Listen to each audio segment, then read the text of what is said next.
Alors, donc dans cette vidéo-là, je vais vous montrer comment consommer un web service basé sur l'architecture REST à partir d'un point d'entrée au niveau d'un ESB. Donc on a l'ESB, c'est l'orchestrateur qui va récupérer cette URL-là, cette adresse-là. Par la suite, il va la rediriger vers le service REST qui dispose de cette URL. Donc, on dispose d'un web service étant donné qu'on a implémenté un web service qui récupère la liste des étudiants dans un service annoté par le path service études qui dispose d'un base path qui est égal à tout ceci. Bon, ici, il n'y a pas de deux points, il y a uniquement un seul deux points. Alors, donc, qu'est-ce qu'on a ici?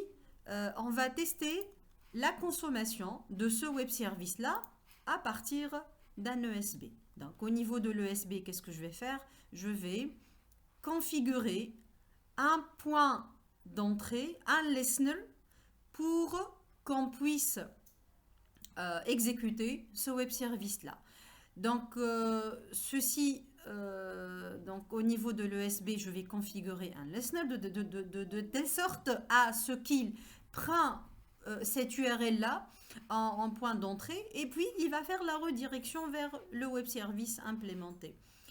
Donc, une fois, normalement, le AnyPoint, il a été téléchargé, il a été décompressé au niveau d'un dossier que vous voulez de votre choix. Donc là, vous allez faire un nouveau projet. Donc, File, New, Mule Project. Je vais le nommer. Donc, Consuming API, disons. On ne va rien changer là au niveau de la configuration initiale. Je vais cliquer sur Finish pour qu'il puisse créer le projet. Voilà. Une fois le projet a été créé, j'ai là, qu'est-ce que j'ai? J'ai un premier fichier de configuration consumingapi.xml qui porte le même nom que le nom du projet. Bon, je vais le garder. Par la suite, donc cette partie-là, c'est la partie où on va déplacer les composants qui se situent à droite ici. Donc, on va les choisir à chaque fois, on peut choisir un composant. Et puis, on va les déplacer dans cette partie-là, dans cette fenêtre-là. Et à chaque fois qu'on déplace un objet, on peut le configurer dans cette partie Properties en bas. Alors, la première chose, pour consommer le web service dont j'ai parlé tout à l'heure, donc là, qu'est-ce que je vais faire?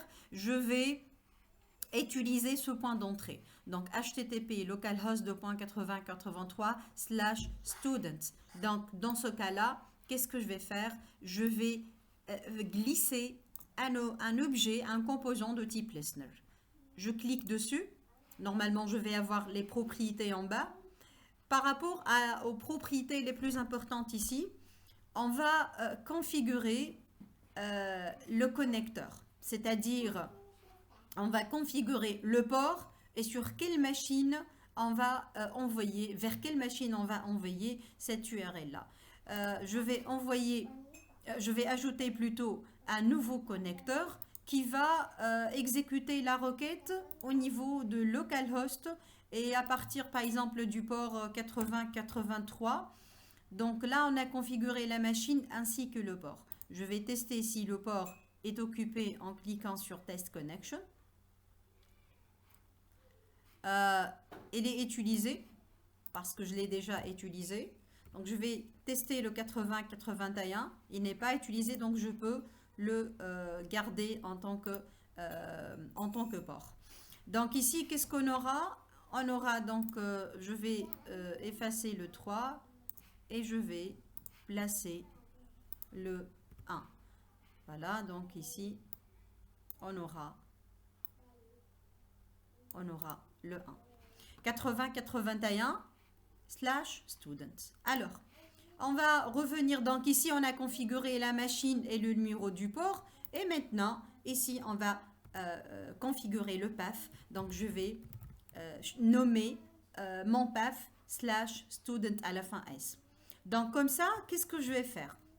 Dès que j'aurai le numéro de le localhost suivi par 8081/student, c'est le path, normalement, qu'est-ce que je vais faire? Donc, c'est mon point d'entrée. À partir de ça, à partir de là, qu'est-ce que je vais faire? Je vais invoquer un web service REST.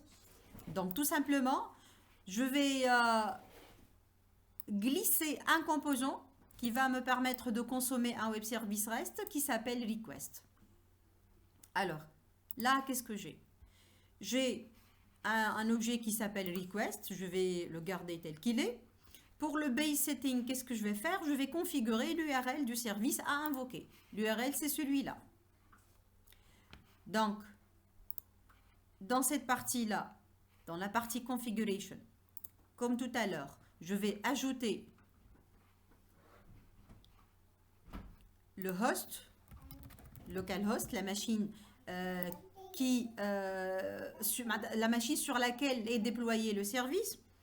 Mon web service est déployé sous Eclipse, sous le nom du projet Web Service REST, avec le port 8080.